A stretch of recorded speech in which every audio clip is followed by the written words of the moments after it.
We have achieved great things. We have made giant leaps. We've gone far beyond what we thought was possible. But we have only just begun. Our future in space is unlimited, and it will benefit all humanity. But it will take hard work, new technologies, advanced financing models, and enabling public policy. The Beyond Earth Institute is creating a policy and legal framework to enable the creation of economically vibrant communities beyond Earth. We will engage all stakeholders on critical policy issues: property rights in space, norms of behavior, conflict resolution protocols, filling the technology gaps, exploring new financing mechanisms, and making space settlement an agreed goal of the U.S. and its allies. Beyond Earth is committed to the true purpose of why we go to space. Join us on this journey.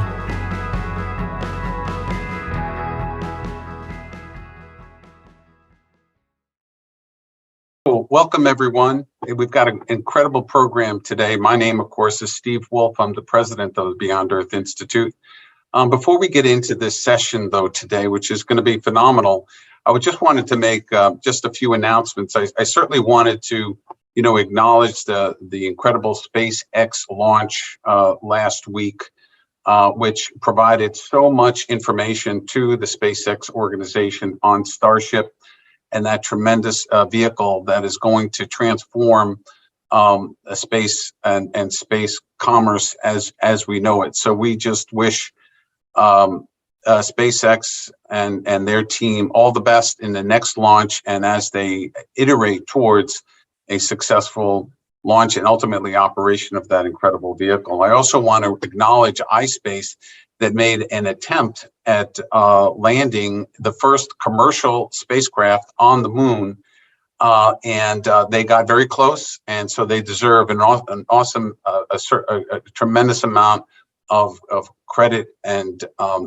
for their efforts. And they certainly would say that I understand that they are continuing their commitment to developing and going back to the moon and continuing their ongoing plans for lunar commercial exploration. So we hats off to them as well.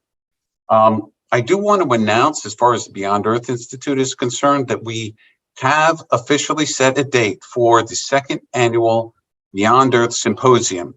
It will be held on November 2nd at at American University in Washington, D.C. So please mark your calendars. We will be sending you information on that to save the date and so forth. Similar, and also I want to bring you up to speed that we have officially launched our Leadership Council, and this is Beyond Earth's primary method for engaging with the stakeholder community, from government, academia, industry, on the critical issues that Beyond Earth is dealing with, and to help us to refine and develop those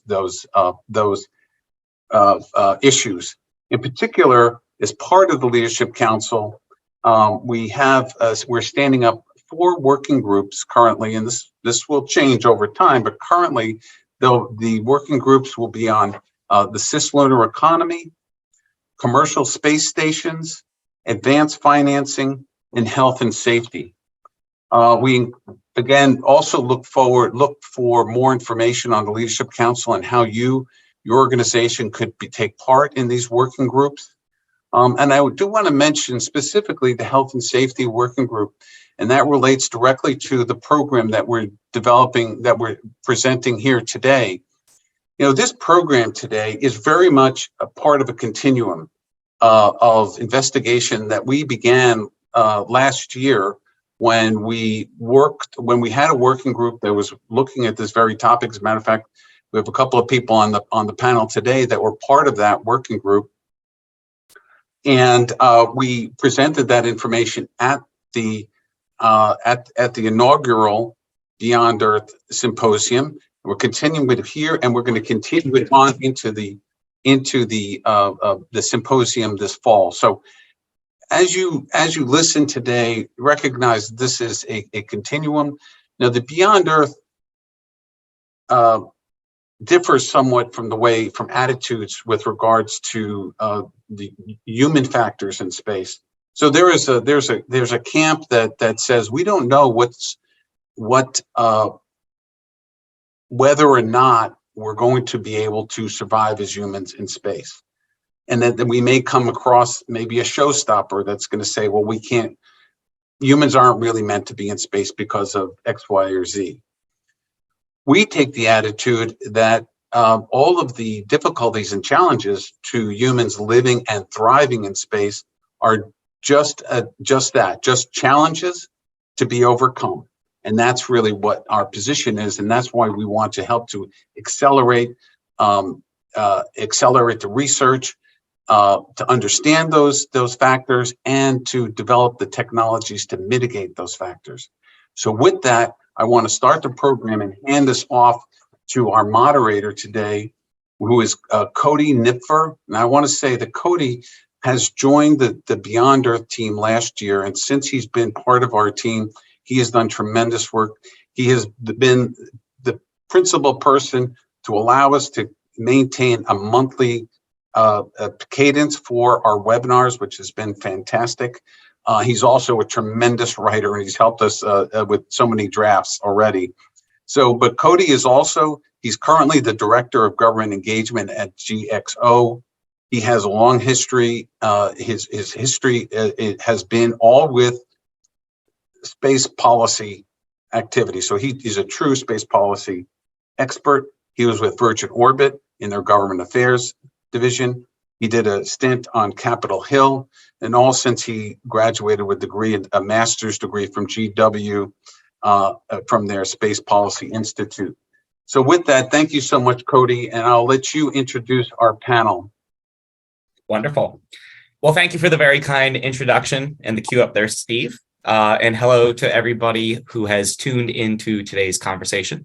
As Steve mentioned, my name is Cody Nipfer, and I volunteer as the Policy and Program Associate here at the Beyond Earth Institute, and I have the true privilege of moderating today's really exceptional conversation. And this discussion is one that's both timely and critical, given the state of play going on in space exploration, and of course for Beyond Earth's vision of eventual migration of humanity into the solar system, as NASA works to return humans to the lunar surface, as the commercial sector looks to develop the low Earth orbit economy, and of course as we continue on our path toward exploration and migration deeper into the solar system, there's one key element that connects all of that, and that's us. It's people. What does the future hold? What is the state of play today? What is the history of human health, medicine, and human physiology when it comes to exploring, working, living, and thriving in space? That's the discussion for today. And I'm really looking forward to it. A couple of quick housekeeping items before we jump into this for folks' awareness.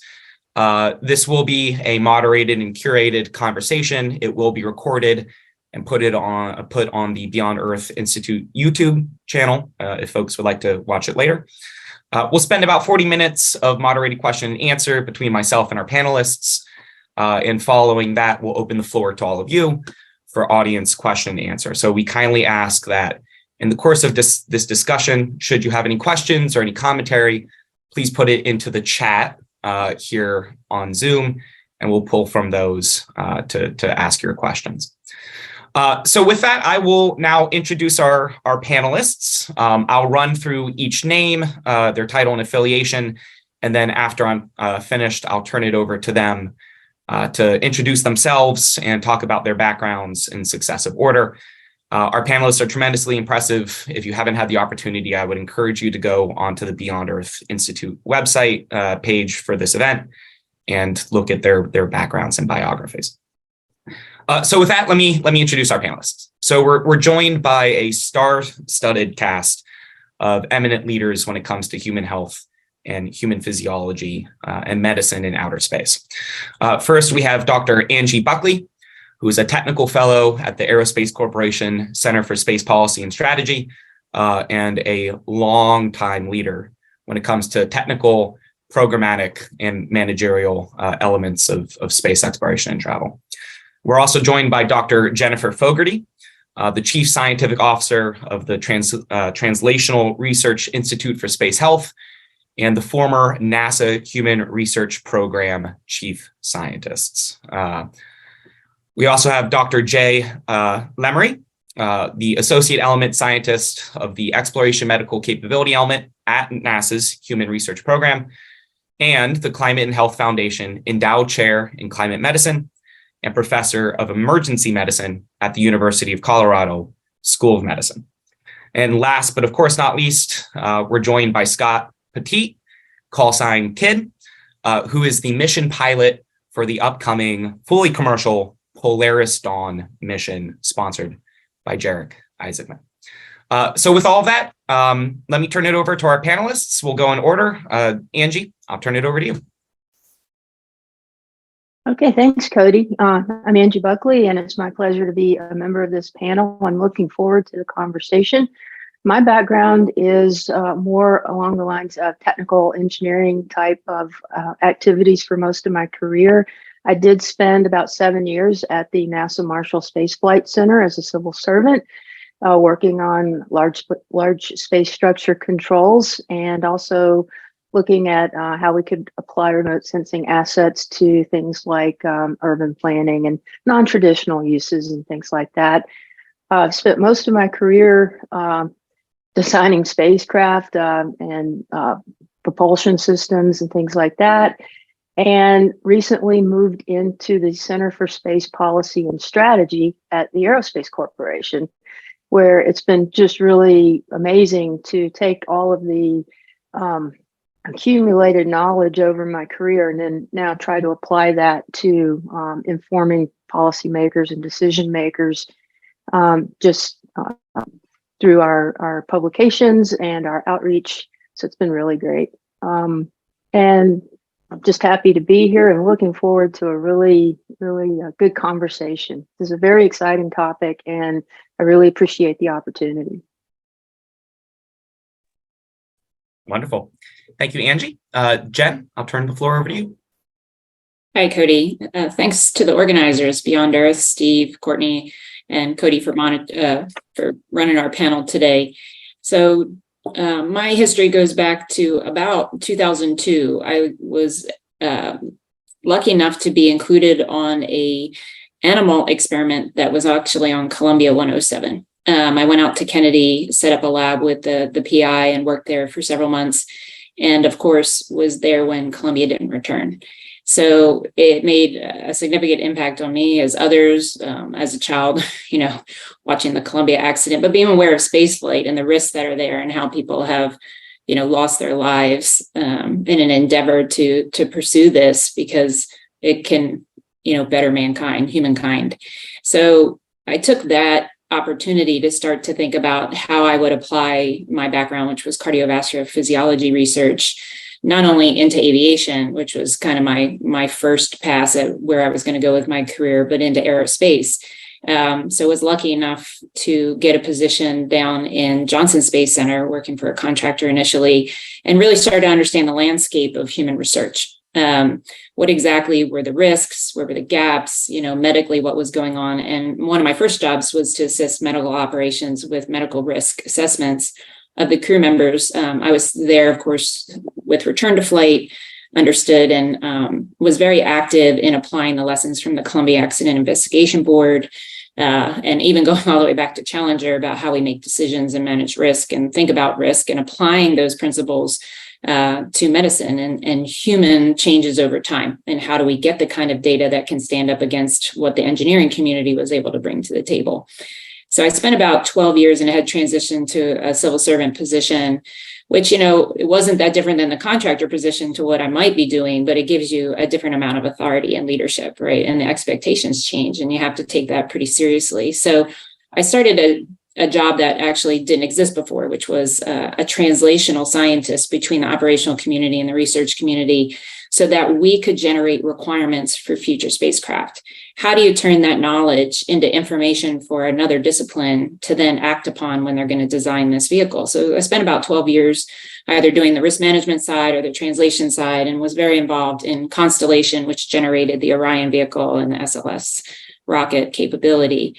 Along the way, of course, I had built a lot of relationships with academia and research, and moved over to the human research program, where I became chief scientist to run an extensive portfolio of human research, very broad, covering many human components of the human system, which of course is a system of systems, and then relate it to engineering design and impacts, and also discovering how the body was changing over time and what unique things humans might need to not only survive but thrive during spaceflight, with the ultimate goal of being a Mars exploration class mission. Ultimately, after 5 years with the human research program, I decided to step away and got recruited to Baylor College of Medicine, back to some academic roots, but it has a Center for Space Medicine as well as the Translational Institute for Space Health. So it's also chartered to be much more high risk with the research it does. You know, the human research program is doing more incremental work. They have to have solutions ready. You have to have robustness and resilience in the capabilities. You got to be able to deliver things for vehicles that are going to be built in 10 to 15 years.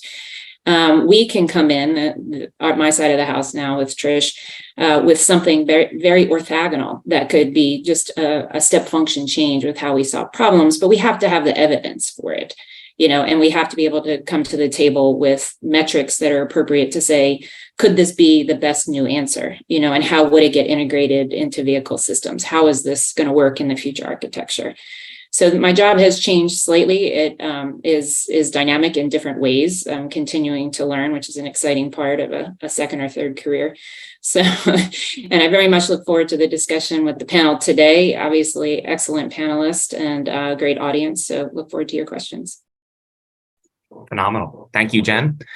Jay, let me turn the floor over to you. Yeah, thanks, Cody. So I'm the associate element scientist for NASA's XMC, the human research program.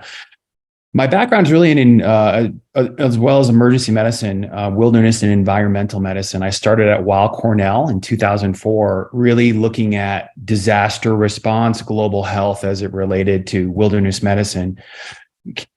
Came out to the University of Colorado about 10 years ago. And since then, really built a portfolio which includes the NSF's Polar Research program. We do medical for the NSF, as well as standing up a cryosphere austere medicine platform, which really looks at cold weather resuscitation for DoD medics in extreme cold, looking at extreme physiology and thermophysiology. And along the way, was also interested in the policy aspects of wilderness and environmental medicine. So I was doing a lot of climate and health work as well. My space medicine roots really as an extension of wilderness and environmental medicine go back to 2003, where I did work at NASA JSC. And then over the past couple of years have supported the human research program, being on the clinical science team, which is as physicians thinking about the very particular clinical aspects of the work that it does, and then join the scientist group this past summer, really leading a lot of the work, thinking about how do we buy down medical risk for long duration space flight. And I think a lot of the work that I just described, it really informs that, because we have to be thinking beyond traditional approaches and thinking about our analogs. How do the submarines do it? How do the polar research stations do it? And so all those things really help us inform risk from 360, and then bringing in, best practice applications, to, as Jen said, to thinking, 5, 7, 10 years and beyond to do that. So really looking forward to this conversation. It's a great group, and I think we'll be able to, again, sort of get a good 360 on what's going on in spaceflight and human health, as well as mitigating risk. Phenomenal. Thank you very much, Jay. And of course, Kid, let me turn the floor over to you. Thanks, Cody. Kit Poteet from the Polaris program, which is a partnership with SpaceX. Full disclaimer, I am not a healthcare expert. I'm just blessed to have the opportunity to participate in an upcoming space mission as the mission pilot. As far as background, spent 20 years in the Air Force, flying F-16s, combat missions over Afghanistan, Iraq. I was an Air Force Thunderbird for several years, flying demonstrations, as well as a graduate from the Air Force Weapons School, similar to the Navy's Top Gun program. Upon graduation, I befriended a gentleman by the name of Jared Isaacman. I worked for him on various roles, to include a company he started called Draken International, providing adversary support for DoD assets, the Navy and the Marines, the Air Force. We did that for several years. Was vice president of strategy for Shift 4 for him before he decided he wanted to go to space. So we started a conversation with SpaceX that evolved into a mission called Inspiration 4, which was the first all-civilian mission to space. He was the commander, and I was the program director on the ground, running the full spectrum of roles and responsibilities to include fundraising, logistics, culminating to sitting on mission control and the recovery ship upon their splashdown. Based on that experience and his passion and love, or our passion and love for space, we started collaboration with SpaceX for a program called Polaris. It is up to 3 missions that will more or less help them identify some of these challenges, to include health challenges for furthering our journey in space exploration. The first 2 missions will be aboard Falcon 9 and Dragon capsule. And the third mission will be Jared will command the first human flight of Starship. But this first mission that we got coming up is called Polaris Dawn, launching later this year. It has 4 primary objectives, which I can elaborate on later, but more or less we're accomplishing the first commercial spacewalk. We're going to strive for a new altitude record for low Earth orbit, reaching 1,400 kilometers. And we're going to test Starlink for the first time from space. And then the most applicable to this conversation is the 40 science and research experiments that we have lined up for our 5-day mission. Amazing. And we'll certainly pull on those threads, Kid. Want to hear more about Polaris Dawn. So like I said, really a tremendous cast of folks here today for this conversation. And let's get this ball rolling. I'll start with a very broad question, and Jen in particular, I'd be curious for your thoughts, and Angie, perhaps more on the technical side here. The title of today's talk is From Surviving in Space to Thriving in Space, and to understand what's needed for us to eventually thrive in space, we probably should understand the landscape of how we're currently surviving. So I would be curious to hear your thoughts. What is the state of play today when it comes to human health, medicine, human physiology in outer space? Where are we? What gaps do we have? What is the broad body of knowledge as it exists today? And Jen, perhaps given your background working on this for a long time, we'd hear from you first. Yeah, let me see if I can do a good job laying the landscape, and people can come in and critique or add. Always room to learn more. So yeah, I think for the audience and the panelists, first you step back and you say, well, what is the reference mission? So we have low Earth orbit. It is accessible from Earth. It's still complicated. There's nothing easy about spaceflight, getting off Earth's surface into the orbit and out further. These are also people where we're doing different types of missions. So we often simultaneously in our conversations about the effect of spaceflight on people or their ability to do the mission, kind of get some clarity that when you talk short mission, Apollo, even we go all the way back and study Mercury, Gemini. I mean, we're all standing on the shoulders of giants.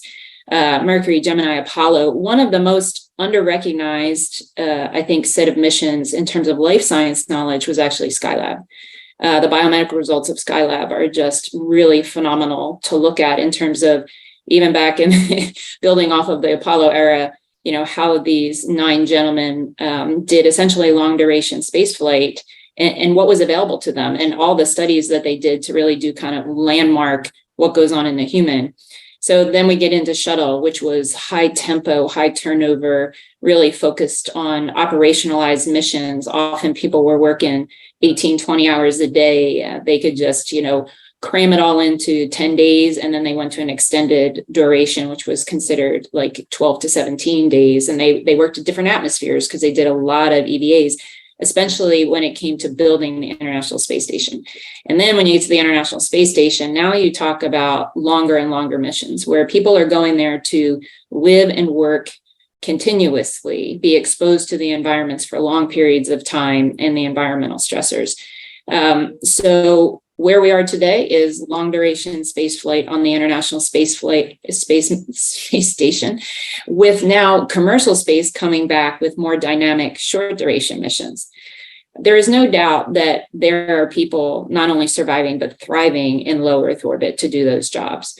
Very complicated, technically very complex jobs. They're up there. They are the technical eyes, ears for all these scientists in space manufacturing, agriculture, cell culture, microphysiological systems, and not to mention that they're keeping the station up and running 24/7, operating.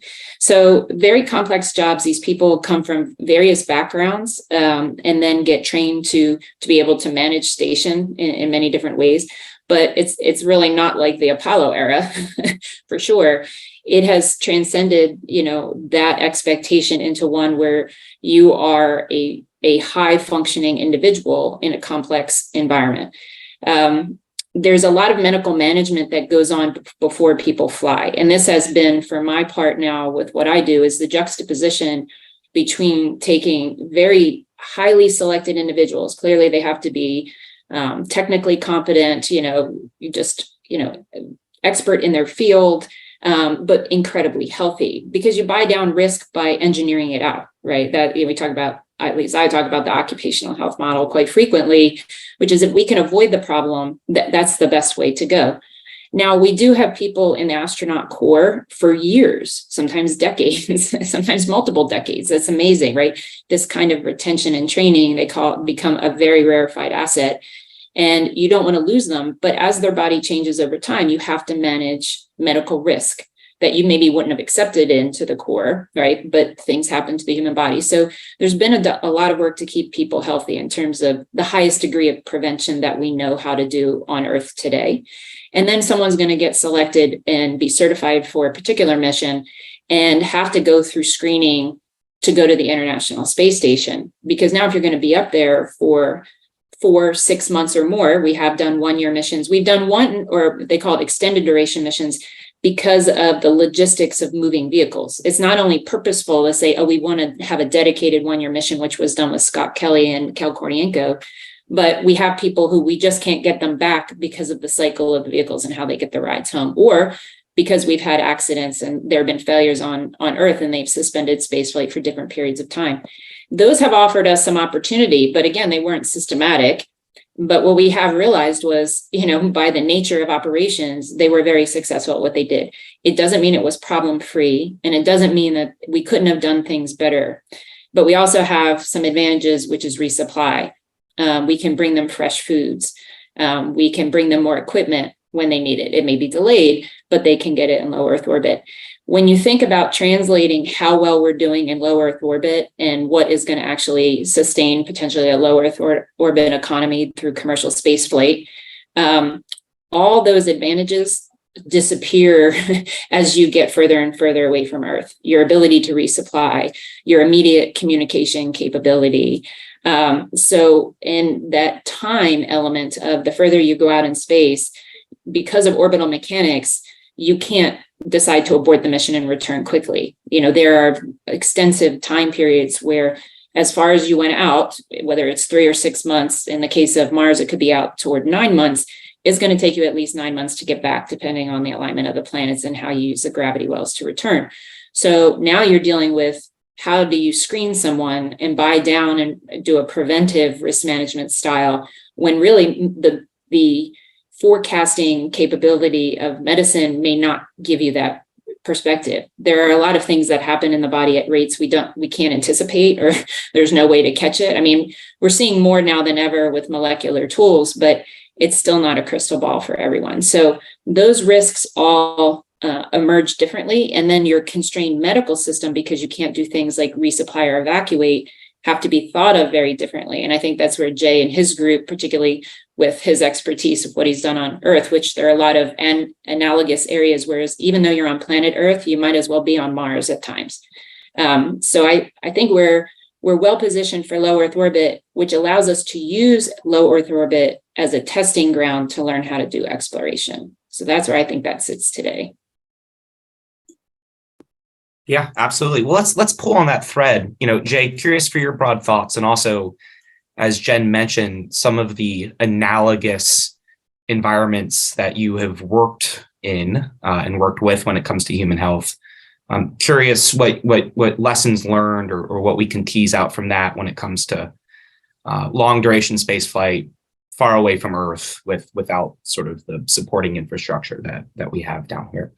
Yeah, I think to Jen's point, the grand paradigm shift is that transition from low Earth orbit to long duration. So pretty much everything is changing from where we've been in the last, 30 years, if not the entirety of spaceflight, right? So I think, someone once said that we have to make the human component not the weakest link, but the strongest asset. So I think that's sort of a true North Star for a lot of the stuff that we're trying to do. I'll say, to your earlier question is like, how does it work? What are we doing? Really, when we're in the trenches, it's a grand effort to merge the priorities of the health aspects with the engineering needs. And, it's two different sciences coming together. And, it can be antagonistic, but really, our goal is to sort of bridge those gaps, the whole team, and work it in that mutual solution space where engineering principles are, to the degree they can, seamlessly merge with, health considerations. In terms of the work that we're doing, it's initially it's characterizing the risk. This is a big blob of health, long duration. What do we need to think about? And so we've spent a lot of time building a risk engine, a risk database called Impact, where just briefly, we take the best and worst case. We picked 120 conditions. It's purely arbitrary. It was just sort of, we've got to start somewhere. And then we think about, given the best data out there, so what's available in peer review, and then in the NASA technical report server, and then also the history of space flight, which again is small numbers, and then analogs. What do we see in the Antarctic and submarines? And think about some endpoints. What's the risk of return to definitive care, and how do we define that? What's the risk of the very worst thing, the loss of crew life? But also much more likely task impairment. How do we characterize that amongst astronauts, and what does that mean for mission? do they have a splint on so they can't use their left hand, or is it something worse, like they're septic and they can't, they're not mentating and in turn need nursing care, right?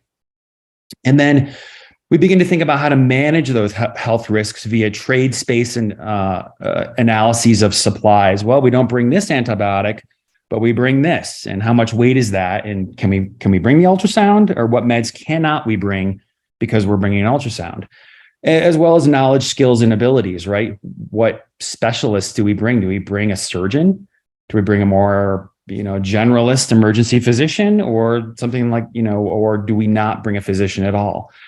I think it's important to say that our goal is to think about medical risk, but the holy grail is to lower overall mission risk. And so that's really important, because if we just focus on our job, our immediate job of lowering medical risk, at some point the mission suffers, right? As we bring an X-ray machine and we're like, no, we have to bring an MRI, right? Of course, that's an absurdity, but that again sort of is important to remember that. And then beyond that, it's how do we manage risk, but also optimize human health and performance through in-flight decision support, just-in-time training, and providing increasingly autonomous capabilities to support the capabilities that are, still provided by ground control, but necessitate a greater degree of medical independence, right? As time delays and distance and resupply and reentry windows become further and further away. So for your other question about, what our analogs tell us, just this past week, we had a thing in Greenland, where we had to make some quick medical decisions about how to manage risk. And I think, I enjoy flexing those muscles because it's not theoretical, it's real. There's impact, but there's also mission impact. And I think, as a provider in a big hospital, it's easy to focus on the patient and do what's right for the patient because the institution generally won't suffer. But as a risk manager for a program and a patient, you have to be balancing those risks. And again, not to say we're not always patient-centric, we are. But then the question is, do we scramble a twin otter to land on the ice? Because that's going to be hugely impactful. And is that really necessary? Or can we observe this patient for 24 hours? And so those risk profiles clearly have to change in these remote and austere places. And so I think, that's something we think a lot about is, risk management. How do we safely monitor people in these remote places? People say, oh, it's frontier medicine. I say, well, sort of.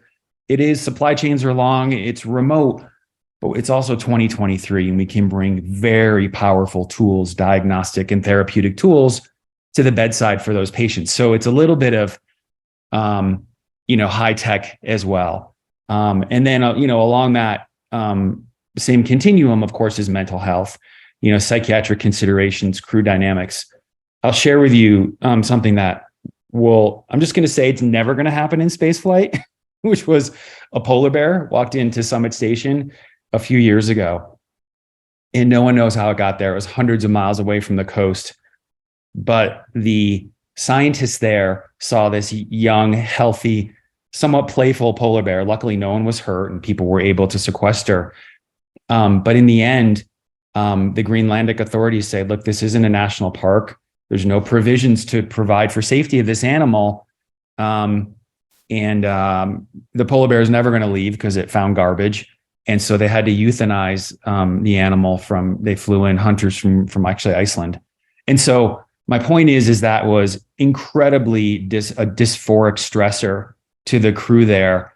And for a lot of what we had to do was, acute stress debriefs.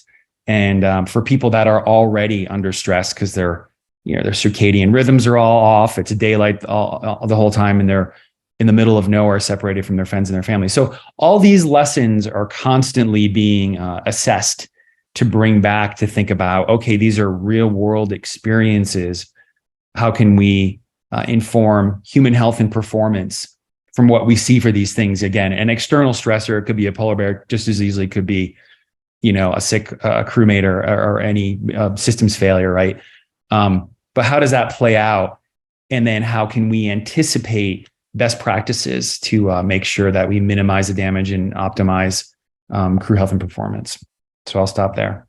Oh, that's wonderful. I would like to pull on a thread that you had mentioned a little earlier in that discussion, and that we had talked about. I know, Jen, you obviously have some thoughts about this, and Angie, I'm really most curious to hear what you have to say when it comes to the technical elements, the engineering elements, and the programmatic elements of future missions. And Jay, that's the integration of automation, of AI, of these high-tech tools that we could potentially use to help optimize, whether it be storage of and rationing of medicine, monitoring of human physiology, taking the physician out of the room, so to speak, and rather utilizing these high-tech tools to help us manage these. So, Jay, if you have a thought or two, and then perhaps we can turn it over to Angie if she has any broader thoughts on how to architect these sort of approaches. Yeah, let me riff on that for a sec, because this is something that we're really working on. And so one of our grand endeavors right now is called Earth Independent Medical Operations. It's a little bit of a misnomer because it's never going to, at least in the near future and distant future, right? It's never going to be independent. It really should be progressively Earth Independent Medical Operations because we'll always have ground support. But one of the things that we're thinking about is how to integrate data architecture within the spacecraft for human, specific to human health. How do we use AI? Like everyone else, we're all blown away with ChatGPT and the incredible leaps and bounds we've witnessed in the past few months. So that's provoked a lot of conversation, is how do we integrate this? And is that sort of the platform we would want to use for the crew to interface? And remember, a lot of the priority is to task offload the crew. They're not going to be medical specialists. They're going to have a million things they have to prioritize.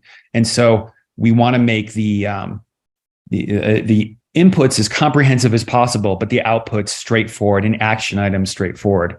So just to riff on that, think about what we're trying to integrate.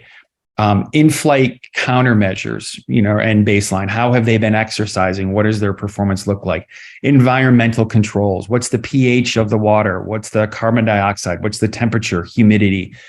Behavioral metrics as measured by many different ways. Physiology metrics, right? From wearables or discrete physical exams or medical interviews and so forth. What's the pulse? What's the blood pressure? Things like that, or even point of care testing when necessary, urinalysis, complete blood counts. How does that interface with the personalized medical record? So being able to put that data in the context of that individual and say, hey, I noticed you're on these meds, or you had this event. You've had a couple of UTIs in your history, so maybe you're predisposed. And here's what we know from that. And then juxtaposing that with a medical risk database, right? So what's the medical inventory look like? And what are the current knowledge, skills, and abilities of the crew? Can we reliably do an ultrasound? If we had to do a surgery, could we do it? And then in-mission trade space risk assessments. Well, we've been out here 2 months and we're going to blow a bunch of antibiotics to treat this UTI. How does that change the risk profile for bacterial infections in year 2 and year 3, like for a Mars mission? And how does that update, and what considerations are there too? And then also pulling on a global medical database, right? Can we bring Dynamed with us? Can we bring UpToDate? Can we bring, cultivated articles from PubMed? What are those data requirements that we're still trying to find out those answers? And then also thinking about ground support too. So how does that all interface? So this is all part of this grand idea of integrated data architecture and using AI and a user-friendly interface to input all these, to have all these inputs be synthesized with, actionable items. And not only here's the most likely thing, but also, you ought to check a CBC in the next 2 days because there's a slight chance that it could be this. And so that's really important too. And again, there's going to be so much noise that we'll need that level of sophistication. Ideally, that's what we're shooting for. And so, to your point, I think that's where Earth independent medical operations regarding an integrated data architecture for crew health and performance that's a lot of the work that we're doing now, is to think about how do we pull that all together. And of course, plenty of experts to pull on for that. Yeah, well, Angie, let's hear your perspective. Architecturally, is this the path toward which we begin to thrive in outer space as opposed to just survive? Curious for your broad thoughts there. Sure. And one of the things that is particularly exciting to me as a systems engineer is just listening to the conversations and thinking about the requirements. From the technical standpoint, we typically step back and just look at the mission as a whole. What is it we're trying to accomplish? Are there people? Of course, for human spaceflight, there will be crewed missions. And when you think about it, over the last 62 years, we've had people go into space. And we've accomplished a remarkable amount. When you think about where we started, with Yuri Gagarin's flight in April of 1961 to where we are now, where we have people living in space, working in space, and being very effective researchers in space. And that all came about, by taking one mission at a time, taking steps, building upon prior missions, learning what we could, for example, from the Mercury, Gemini, and Apollo programs. I appreciate that Jim mentioned Skylab, because there was a lot of good data, a lot of good things that we learned from Skylab that helped us carry forward to eventually get to the International Space Station. But we have to think about, the fact that we have people on board, that imposes a lot of requirements on your system architecture. I mean, just thinking about where you're sitting right now, you're breathing, right? You've got the right mixture of oxygen, nitrogen, hydrogen, and all the other gases that comprise our atmosphere. It's at the right atmospheric pressure so that you're comfortable breathing in it. You're unless you're outside here in Las Vegas or outside in Antarctica, you're probably at a comfortable temperature. Okay, so temperature is very important, humidity levels, etc., just to keep us functional. And that's not even going into the medical aspects of it. And as has been mentioned to date, the people who have flown these missions are very fit. They're very healthy people. We have a pretty good database on the 597 some odd people who have been in orbit to date. We learned a lot. We still have a lot to learn. You can think about just some of the experiences on the space station. We're still learning how to do ECLSS right, certain elements of the ECLSS system, and that means environmental control and life support system. That's the system that provides your breathable air. That's the system that provides your food and your water, waste management, making sure the temperatures are right, and don't forget protecting you from radiation. And that's another thing I know that is high on the list of medical risks for individuals flying out beyond low Earth orbit and spending, multiple months on the moon or on their way to Mars. Radiation is a big deal, and we're working on ways to mitigate that. So again, from the engineering perspective, we kind of take a step back and say, okay, what are the requirements? What do we have to build? What technologies do we need to develop to keep our crew safe, to keep them healthy, to keep them fed, and you also have to think about the psychological aspects too. I mean, you want to design your facilities so that they're at least comfortable. I think we're moving in that general direction. So yeah, there's a lot to think about, but right now engineers think about size, mass, and power. Okay, how big is the thing you want to put in orbit? And I really appreciated the comment about we're not going to put an MRI in orbit anytime soon, just because of the mass and power requirements. We have substantial lift capability, but over time, as we move out into solar system, we're not really going to be able to take everything with us. Like right now, everything that's on the space station is taken there as cargo from planet Earth. Now, we do recycle the water. Yesterday's coffee becomes today's coffee. Some of my astronaut friends have told me I have the privilege of being personal friends with quite a number of folks who have served on the International Space Station. And it's really interesting to hear their anecdotes about the things they have to do, not only in terms of doing all the research projects that they have on their plate, but just maintaining the station. And the station is getting older. And, if you live in a house, if your house is 1 year old, everything seems to be okay. But when your house is 25, 30 years old, things start to go wrong. And that's just expected. So we have to look at it from a life cycle perspective, when we're developing these systems. So there's a lot to think about. I think we have made some really huge steps in the technology. We've learned a lot about these systems. We're learning more each day it's going to be, the whole lunar exploration activity is going to teach us so much about what we need to do to live and work on another planetary body.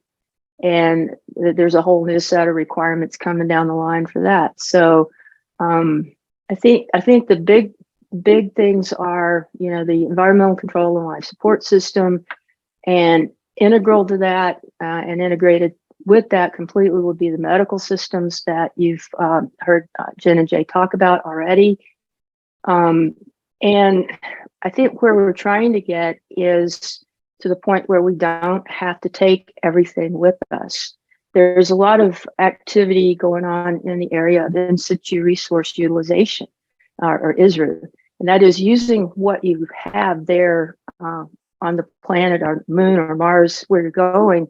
How can you use the things that are there to build up your outpost or your facilities, rather than just take everything with us? Is there any way to use lunar regolith to build our habitats and things like that? So people are thinking along those lines as well. I'm very excited, and this has already come up a few minutes ago, about the aspect of using artificial intelligence to help, especially with the health and medical activities as we explore further. There's been a lot happening just very recently, and I think there's a lot of potential for taking these databases that Jay was talking about, and then using what we've learned, from data analysis and applying artificial intelligence to help us understand better what's going on within the human body, and things to look for, markers maybe to look for, to help sort out who can go. And then we could have a whole different discussion on crew selection and things like that. So I'll stop. I'm just excited at this whole prospect, propulsion systems to get us there quicker, ways to protect our crew from the harshness of space, because everything in space is trying to kill you.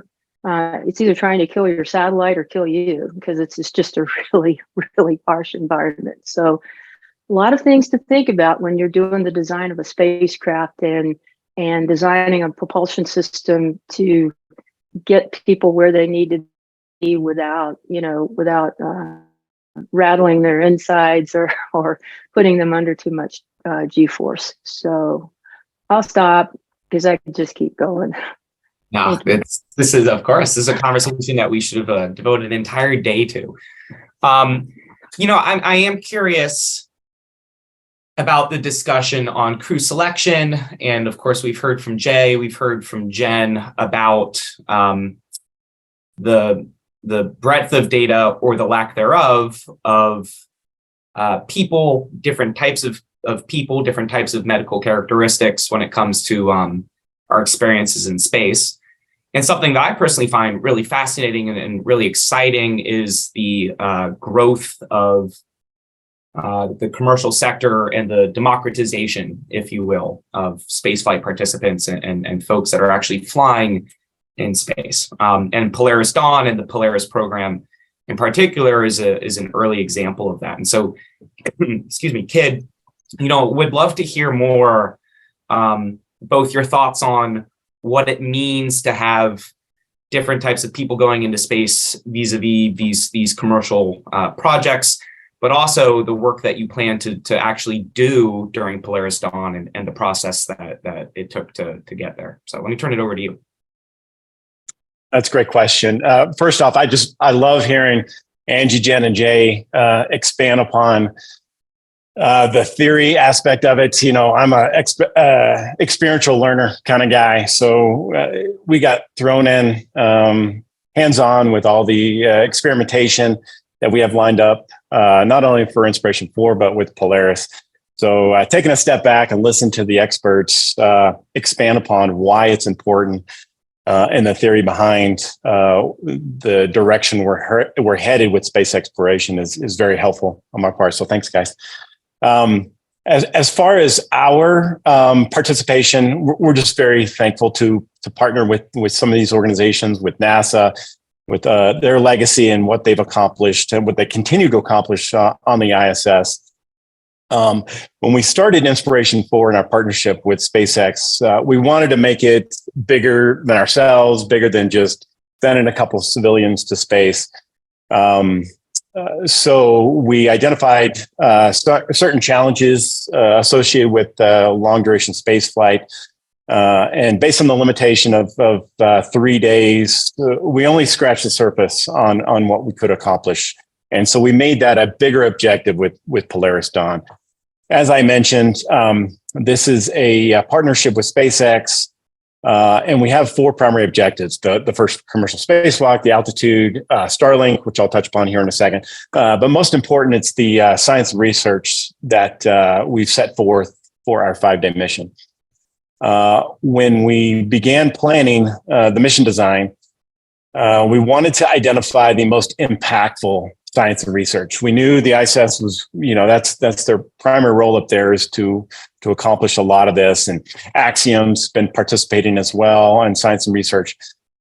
So we first needed to identify, okay, how are we going to, solicit and then eventually draw down the most impactful experiments. So, it had to align with our mission objectives. It had to be impactful. Scientific research had to be impactful. The crew interaction, based on the additional objectives, as well as the limitations of our mission with the 5 days. And then it had to be feasible with the Dragon spacecraft itself. The fact that we're going to do the first commercial spacewalk, the first time 4 astronauts have brought the entire vacuum down to, or bring the capsule down to vacuum, will have a dramatic impact on these experiments, plants, et cetera. So we had to keep all these things in mind before doing the selection process. But ultimately, we partnered with something like 26, 27 different organizations, educational institutions, leading experts such as Translational Research Institute of Space Health, TRISH, that Jen leads. So as far as what we're looking to accomplish, we're going to do a lot of the biobank specimen collection. That's a big part of it that Trish is leading. We've also want to learn much more about spaceflight associated neuroocular syndrome. So that fluid shift in microgravity and how it has a direct impact on the ocular nerve, vision, cognitive functioning. So I think we got about 4 or 5 different experiments. They're looking to do lumbar punctures before and after, eye scans, automated pupillometry devices. We're doing the whole cyborg lens with our partners up at UC Boulder to measure the pressure. But all these are non-invasive. I did volunteer for a more invasive experiment, ICP experiment, that has gone through the wickets. Thankfully, based on funding, we got it approved by the FDA. The IRB was approved, but we're up against the clock on this one. So barring any mission slip, we may have to punt it to the next mission. But what that entails is surgically implanted transducer underneath the rib cage that is connected to a catheter that goes up into the spine to measure spinal fluid. And that'll be the first time that a more invasive procedure is accomplished on an astronaut in space to be able to take those real-time measurements that are critical for understanding more about spaceflight-associated neuroocular syndrome. We're also bringing along a butterfly ultrasound device to learn how not only procedurally, but take measurements on organs and the eye itself. So we got many experiments lined up utilizing the ultrasound radiation with the altitude that we're striving for. It's the lower portions of the Van Allen belt. So we need to learn more about that, because if we're going to send astronauts back to the lunar surface, Mars and beyond, we got to transient the Van Allen belt with the higher radiation. Anemia experiments, so taking blood samples, cognitive testing, testing additional drugs, the impact it has. And a lot of these experiments, they continue to do on the ISS. So we're only adding more to the database itself. CGM because, we talk about diversity. We experienced it with Inspiration 4, with the crew that we randomly selected. You had Jared, and then you had Haley Arsenault, the first human with a prosthesis to go into space. And Dr. Sian Proctor, the first African-American to pilot a spacecraft. So that's the direction we're headed. And we need to learn more about, not these top of the pyramid health specimens that we've sent up in the past with the selection process. We're going to open up the floodgates once we start expanding exploration with Starship. It's Elon's ultimate goal is 100 plus passengers on that vehicle. So we need to know more diverse solutions when it comes to healthcare itself. So I'll take a pause there. If you have any additional questions. That's tremendous. And I'd love to hear Jen, Jay, Angie, your thoughts building off of that. The democratization of space, new folks, non-traditional folks, the people without the credentials that perhaps you have, kid. What does it mean for the body of knowledge that we have when it comes to space medicine and space health, to have this brave new frontier of commercial spaceflight and non-traditional folks flying?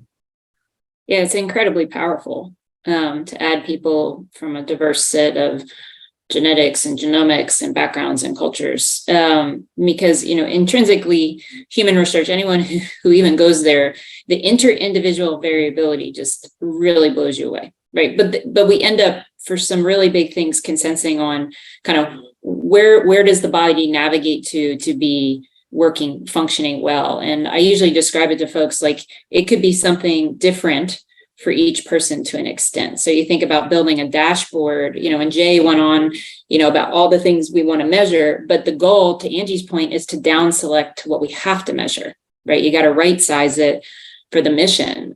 You're not going to be able to take everything, nor should you. I think sometimes, here we have a lot of latitude with the space we can take up with laboratories and offices and, hardware.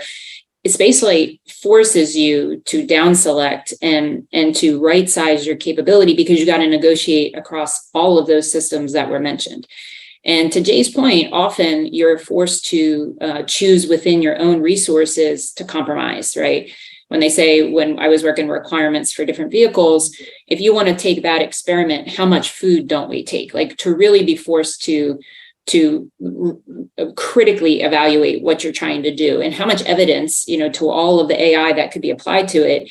We all know it's trained by us. It's trained by the data we give it. The more diverse sets of data, the smarter it can become to give us the best advice. I don't ever want to pretend that it's going to make a decision for us. It shouldn't be in that posture, but we have to be able to give it a variety of things to look at, because it's connecting all of those pieces of information to integrate them to say, what's the probability of the outcome of what, success or not success? Within the case of health, you're like, and physicality or well-being and functionality, you have some metrics at the end that you're trying to achieve. You want to keep the person in a certain place.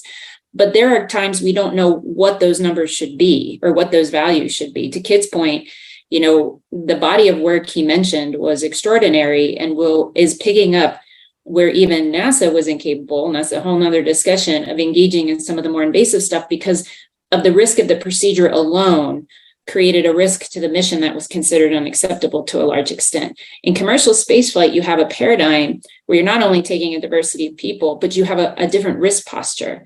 And going back to shorter missions, and even with the increased complexity, it became an acceptable risk posture to do an invasive procedure to get a critical piece of information about how the human body functions at a cerebral spinal fluid level to start to allow us to project where might space-associated neuroocular syndrome take any astronaut who goes in the future, who is vulnerable, who is robust, and then how might they change over time as they adapt, because of all of the different pressures on your body, it's constantly trying to rebalance across its own systems, and it's going to have to make some hard choices. And at times, those hard choices make tissues and organs do things that are not ultimately beneficial. But we want to keep you out of that zone because we want you to be successful when you get where you're going, which could be to Mars or could be back to Earth. And then we definitely want to minimize the impact on your long-term health. I know there was some discussion in chat about the ultimate idea of reproducing in space and colonization. And those are good questions. There's very little work to inform it. But that's kind of not in the sphere of work right now, because we're still, to Jay's point, characterizing what's happening with the humans who do go and how do we enable them to have the most successful missions. So I really appreciate what commercial space is doing with giving us a diversity of people, but also having a different risk posture that we can work with to get data that is ultimately necessary to know how humans can go and be successful. Jay, Angie, any thoughts? Yeah, I was just going to say, just echoing what Jen said, with the growth of the commercial providers, we're seeing, more people in space, our ends are going up, and the diversity of people, right, is so much different than the traditional NASA astronaut selection. So that from a human studies perspective, that's awesome, right? We're seeing so much more in what Jen said. What my only point was, there's many ways we can cooperate with the commercial providers, speaking from the NASA perspective. But I think, staying within my bailiwick, capturing that data is going to be critical. And so I know there's a lot of talk about a medical registry where we can, anonymize and share data. But that's going to be sort of one of the high priorities. I'm not authorized to speak on that as much as it is. I just think it's a great idea, and it would really help all of us as this grows sooner than later to sort of capture the preponderance of like what actually happens. And if we can, again, share that data like we do with cancer registries across different institutions, even across the world, that would be super helpful to just better characterize everything. Again, and the Baylor College of Medicine, before I joined it, had already started what is called the EXPAND program, and it has the EXPAND database, which brought in, they ended up competing all of this, but it was a TrialX, a company that specializes in supporting clinical trials to offer exactly that. It has all of the structure and the permissions and the security behind it to enable both medical and research data. It can move data between authorized individuals and people. Ultimately, when we get an adequate N number, an adequate number of participants, and we can actually, right, you can code the data so people wouldn't know exactly who's who. But as soon as you get 2 or more pieces of metadata, it's almost impossible to anonymize. We want to get a little deeper in terms of the number of people. And as I described before, our data is very deep. It's not really big data in terms of what people think of big data with tens of thousands and hundreds of thousands, if not millions of participants. This is a very small N, which NASA has the same problem.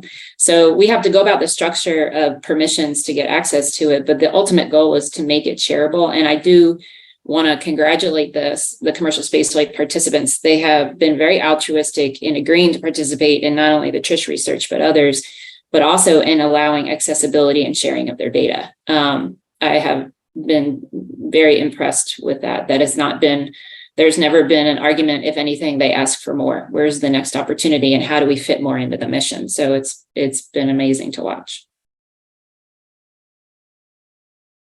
And it's very exciting to see commercial spaceflight taking off. And in fact, there's a conference coming up this Friday on space tourism. And this has been something that's been discussed. Well, I did my first report on space tourism back in the year 2000. This was before the X Prize had been captured by I forgot the name. I'm sorry. Anyway,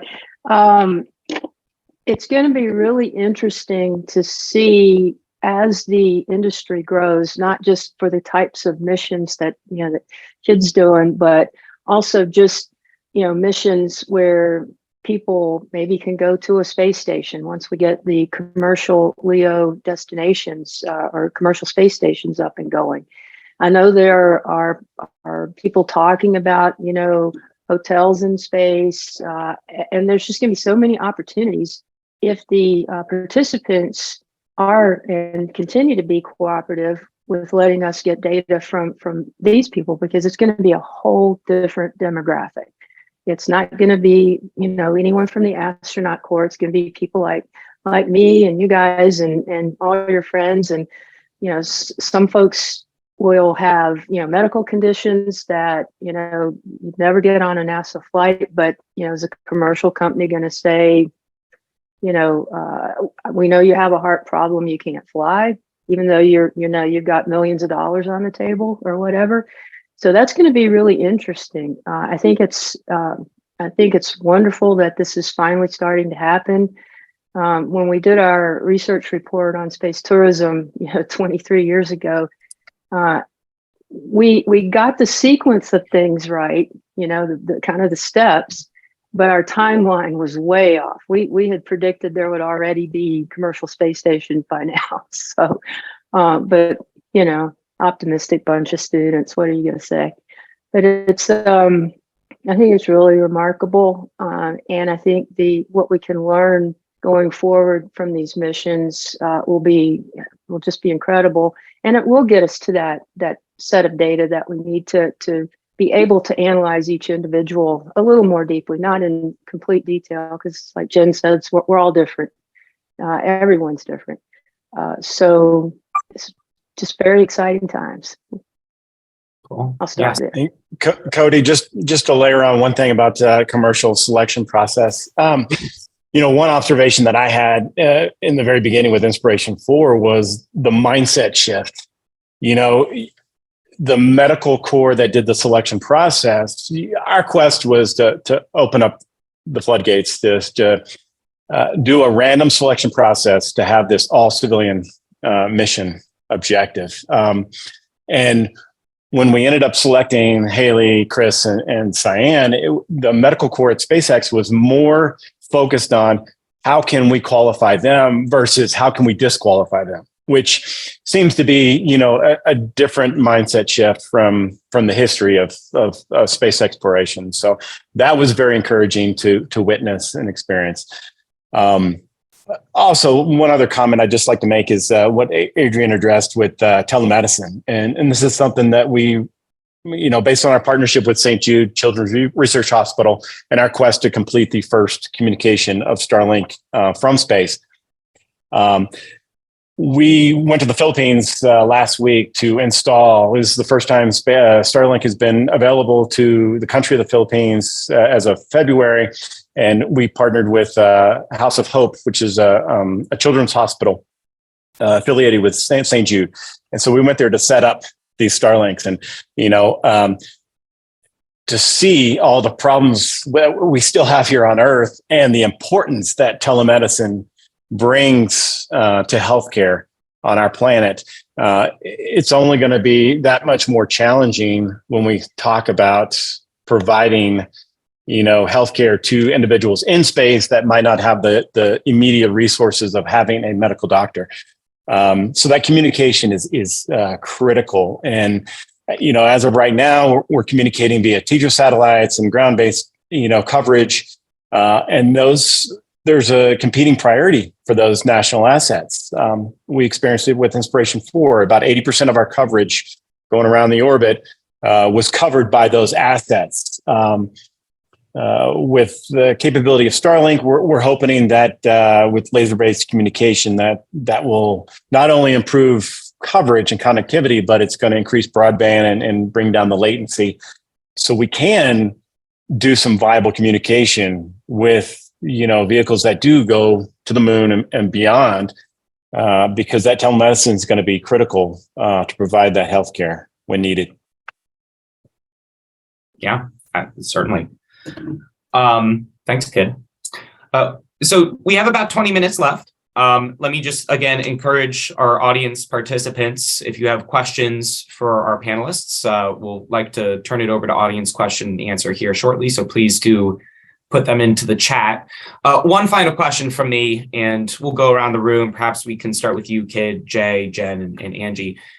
King and Queen for the day.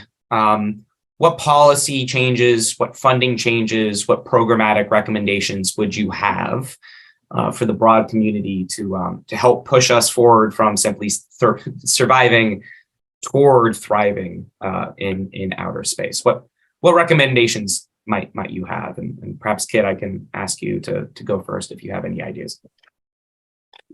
Ooh, kick it off. just some of the points that the expert panels were making. More of it, more space exploration is going to give us more data points, so we learn more. I referenced the invasive ICP experiments. It's one of one right now, and it hasn't even been executed yet. So we certainly need more research accomplished. And based on some of the limitations with mission specificity, we need to expand and figure out how we can collect more data with more research, whether that be on the ISS, commercial, Artemis. We need to continue to make it a priority and a focal point for anyone who ventures into space. Diversity will always be critical.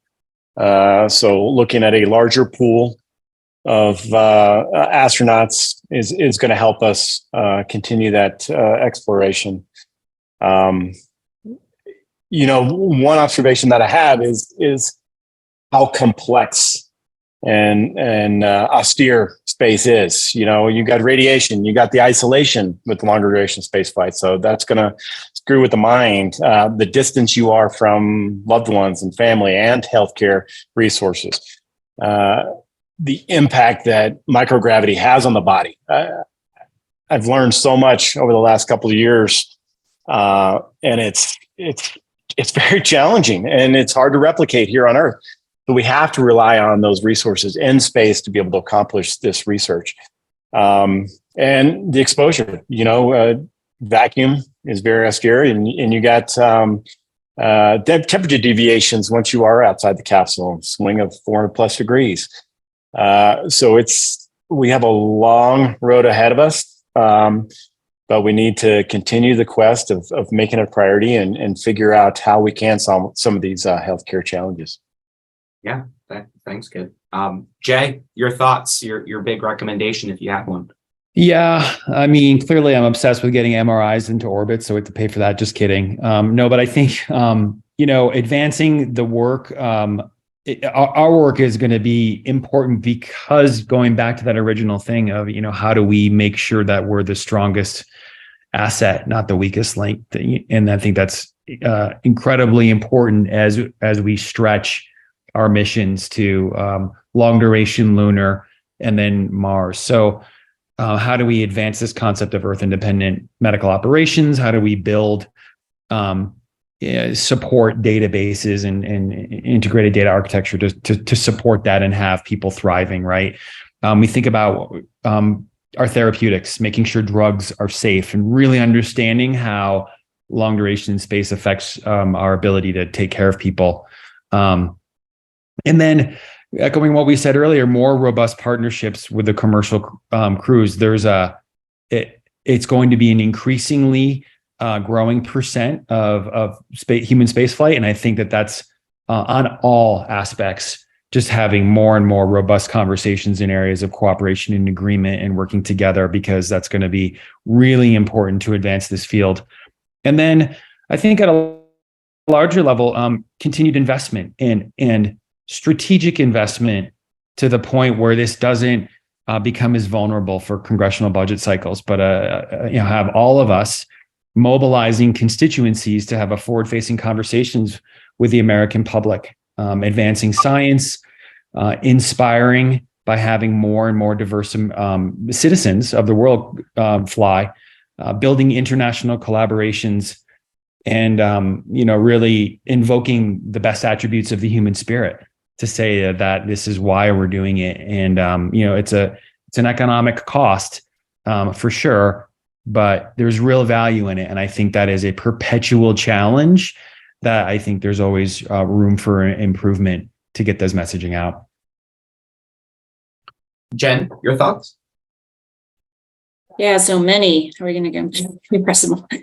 Yeah, the idea of funding, critical. Consistent funding, absolutely critical. But a whole different way of thinking the funding model. Right now, what I experienced in government and continue to experience is the finance position is we essentially run a factory and build widgets, and we have to report as if we're widget builders. And you have this, talk about cognitive dissonance when you got to do your quarterlies and annuals, and you're producing more questions than answers at times, right? Because you're pursuing things and characterizing things we had no experience with. It's the ultimate and the basis of science. Observe first and then go hypothesize. We often flip it around and force people to hypothesize and design an experiment that's ill-informed because we haven't observed yet. And then we wonder why maybe it didn't work out.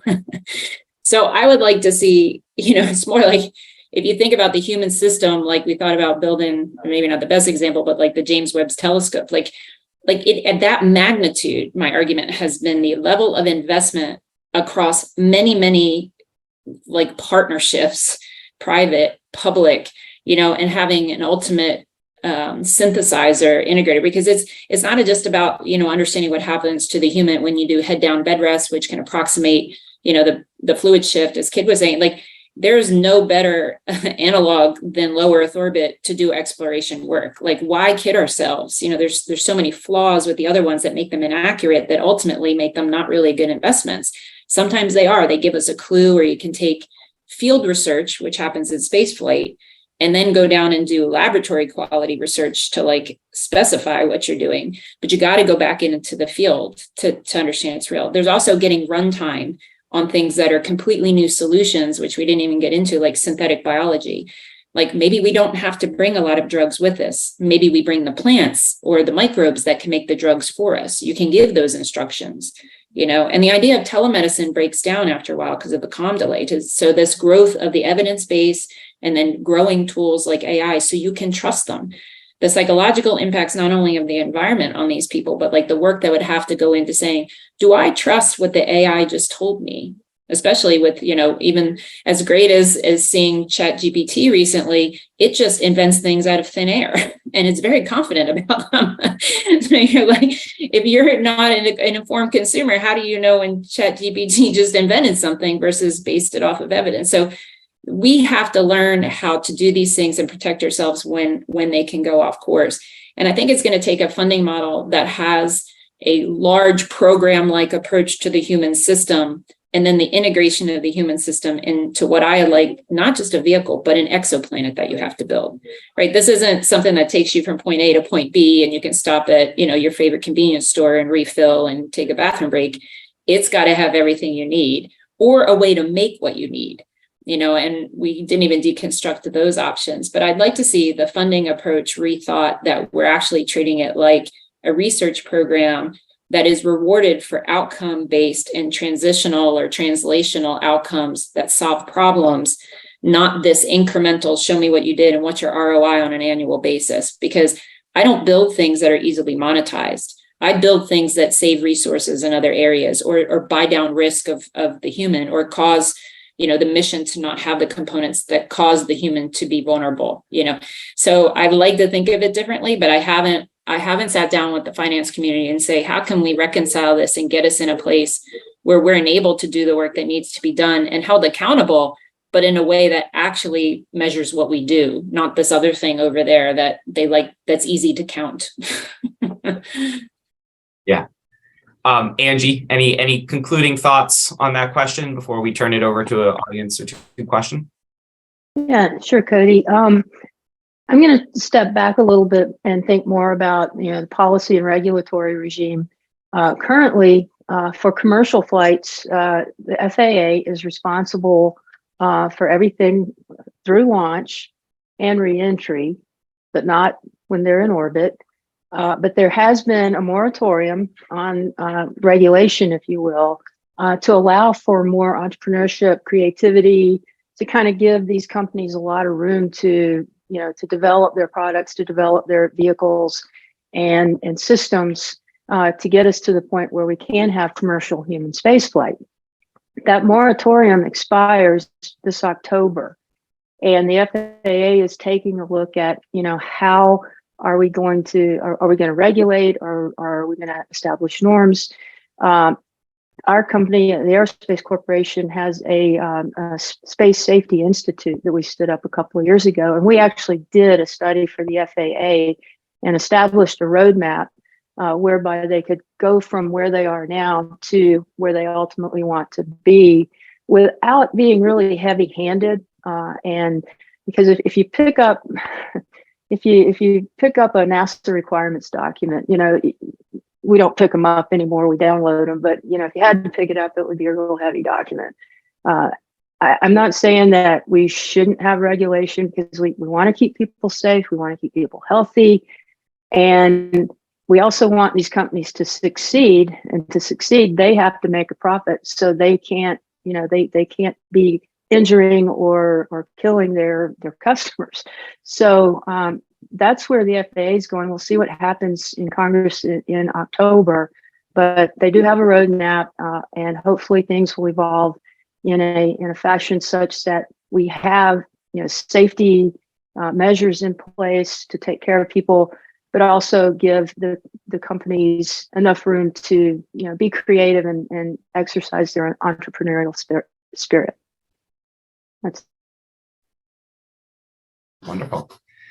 Well, we have time for one audience question, and then I'd ask speed round. Perhaps after it, we can some concluding remarks, and we'll turn it back over to Steve to take us out from here. And this question, focus of a webinar the Beyond Earth Institute did earlier in the year. Artificial gravity. How important do all of you think it is for human health in space to replicate, if you will, the environments that we have here on Earth? And so, Angie, Jen, Jay, curious, especially for your thoughts there. Quickly, we don't know what the gravity prescription looks like. We don't know how much gravity a person needs to continue to function normally. I think we've still got a lot to learn in that. I think it's technically feasible, but I think you have to also consider the cost of how you do that in space, how you do that on a vehicle.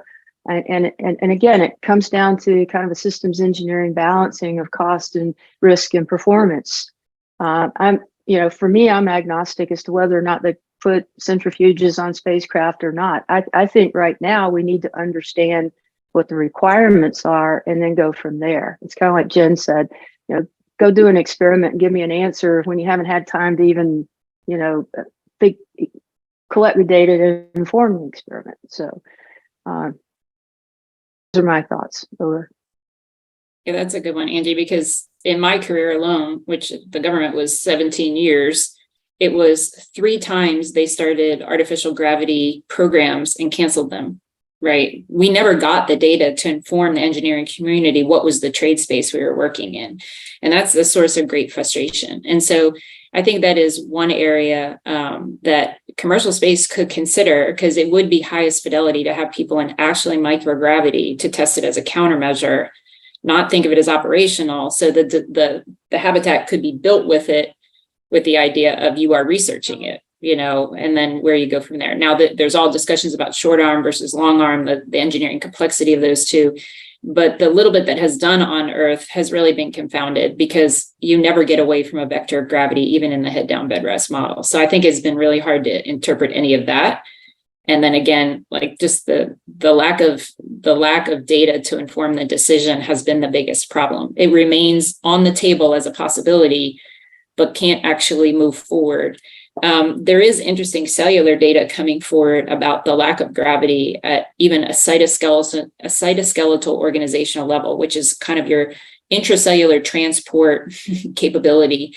And so whether you think about adult human health or fetal development, disrupting that is so fundamental to how things operate in a cell. You can see why, that's impressive. Space radiation is scary, but we could have a whole nother discussion why the history of space radiation is more scary than bad.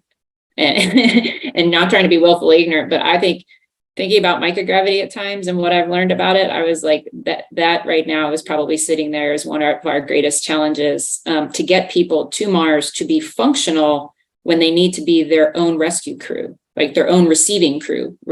And so we needed to think about that a little bit differently and reprioritize, I think, quickly. Wonderful. Well, we're coming up right about to our time. Very fulsome conversation, obviously something that we could spend all day talking about. I would like to afford all of you 30 seconds, a minute of any concluding remarks. So perhaps if If that works, Angie, then Jay, Jen, and then Kid. Any final thoughts, and then we'll turn it back over to Steve. Well, first of all, thank you, Cody and Steve, for having this today. I think it's been a really, really good discussion. I know I've learned a lot, not being in the medical profession, but it certainly has given me a lot more insight into what we've got facing us. I'm still optimistic. Of course, I'm contagiously optimistic all the time, but we will get there. And I think this has been a really, really good discussion. And I'd like to wish Kid the best of luck on the Polaris Dawn mission. Thank you.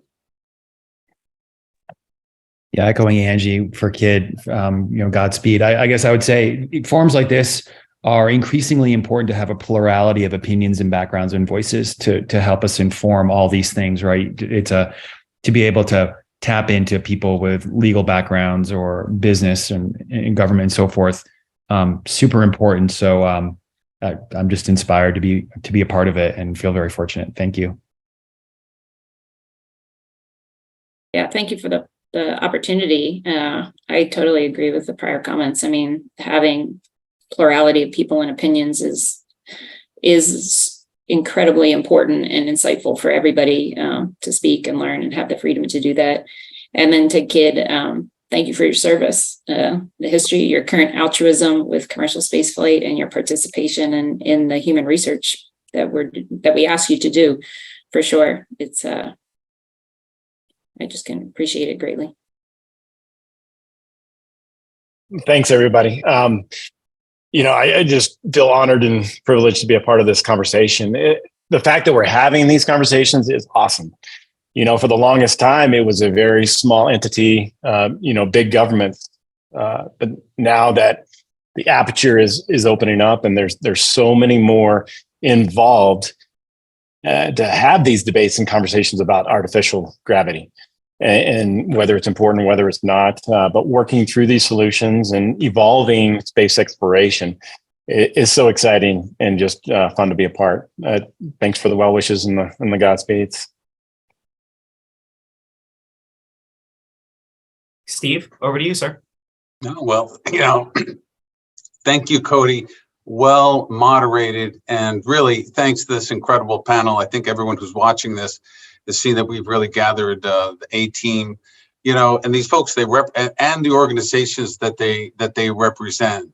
Kid with the Polaris program, Angie with the Aerospace Corporation, Jen with the Trish, and of course Jay with the NASA's Human Research Program. These are the folks that are helping us sort of incrementally move closer and closer to that time when we really can, when large communities of people will thrive in space, and that moment of space migration. But if what I've learned or taken away from this is that how much work is actually being done, and how much work still needs to be done, and how much of a focus that we need to be putting on this. And I really appreciate particularly Jen's statement about having to create something, rethink the way we think about this kind of human factors research. And I do hope that you all will continue, be willing to work with the Beyond Earth Institute as we try to craft our policy recommendations for the United States and internationally to help to really accelerate this kind of research so that we can get these answers, these questions answered, so we can move to the mitigation technologies and so forth. So really tremendous discussion, and look forward to continuing this. As we sign off here, and Cody, we'll if you could take the folks off of, that's great. Thank you all again. I just want to make a couple of statements here that our next event will be on United States response, the agencies that will oversee Article 6 or potentially oversee Article 6 authorization supervision. So that's our next webinar discussion. As I mentioned, please put a pin in the November 1st will be the Beyond Earth Symposium. And again, if you are interested in becoming part of the Beyond Earth Leadership Council and our working groups. Of course, one of those working groups is health and safety. Please do get in touch with me. I put my email in the chat. It's steve@beyondearth.org. As simple as that. And with that, thank you all again, and have a wonderful afternoon. Bye now. Beyond Earth is committed to the true purpose of why we go to space. Join us on this journey